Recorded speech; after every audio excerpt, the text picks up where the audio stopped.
Դաշտանային ցիկլի խախտում, դաշտանային ցիկլի ուշացման պարագայում է կինը մոտեցել, ցավեր որովայնի ստորին հատվածում առավելապես ձախից, որոնք սրվում են աղիքների ֆունկցիայից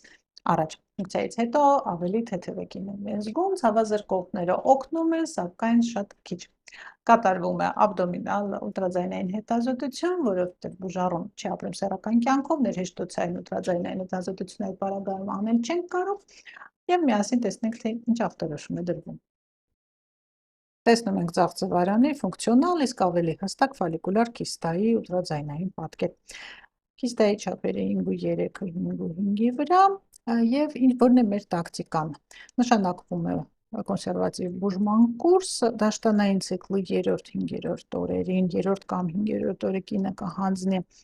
հորմոնալ մի քանի անալիզներ եւ դաշտանային ցիկլի ավարտից հետո մենք պարտադիր կատարելու ենք ուլտրաձայնային հետազոտությունը, որպեսզի տեսնենք ընթացքը։ Ունենք մենք դրական դինամիկա, թե ոչ։